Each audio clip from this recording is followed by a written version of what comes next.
would like to highlight a few of Hannah's qualities which make us so proud of her, which show that her passage to adulthood that we're celebrating today is already well underway, and which give us confidence that she is rapidly becoming an independent, self-directed, creative, reliable, trustworthy, and kind, menschy, if you like, young woman.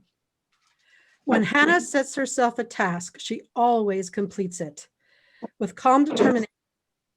In fact, she was working on all her Hebrew this morning. Her recital of prayers and Torah portions that you're hearing today is the culmination of a year and a half, but many years, actually, of intense study, not only of Hebrew, but of tropes, the ancient chanting patterns associated with the Hebrew texts. She has been practicing all this almost daily and has never once fussed or groused about doing so. This ability to set goals for herself and to follow through with them has been a trait of Hannah's from an early age. When she was barely 7 years old, she announced to us, out of the blue, that she wanted to learn violin. Ever since she started taking lessons, she's practiced almost every day without complaint, well, hardly ever.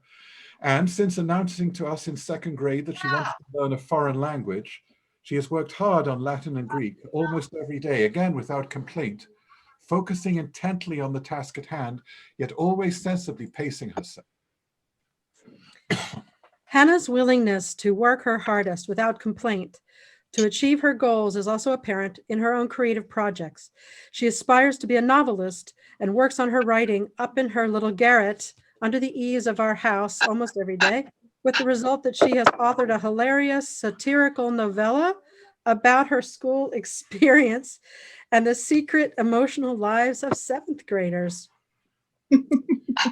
This novella, when shared without her knowledge at school, got her in no small amount of trouble with her peers and with her school's administration, trouble which she handled with great calmness, composure, and maturity.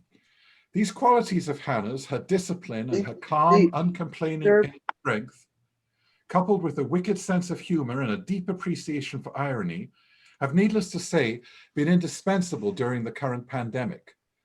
Despite being deprived of the traditional school experience for the past few months, rather than moping and being resentful, she has maintained her good humor, has always found something with which to occupy herself, and has used her wit and sense of irony to keep all our spirits high during these difficult times.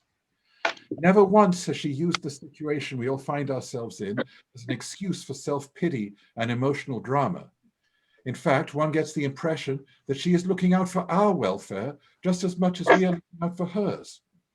She's always extremely generous about spending her time doing things that she knows we'd like to do, and that we suspect often aren't things that she particularly wants to do herself, such as watching old movies or the Great British Baking Show. While at the same time, she gently prods and organizes us into games, backyard bonfires, and other family activities that invariably lift our spirits.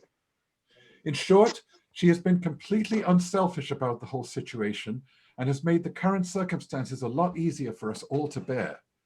Even though the kind of social deprivation that the pandemic has made necessary is obviously a much greater burden on a gregarious and vivacious teenager like her than it is on two middle-aged workaholic recluses like ourselves. So, since we probably haven't expressed this explicitly to you, Hannah, before, we'd like to thank you for not just having always been a great kid, which you indeed have been, you really are the joy of our lives, but for being a great companion, a great source of strength and stability in these difficult times, a true mensch. So in conclusion, even though Hannah is just barely a teenager and a bat mitzvah ceremony is, at least in modern times, generally meant to mark the beginning of her passage to adulthood, I think we can fairly say that she is already quite far along in that passage, and as she becomes a young woman over the next few years, we are confident that she will continue to meet life's challenges with the same determination, humor, creativity, equanimity, and maturity that have distinguished her as a child. We love you. Thank you.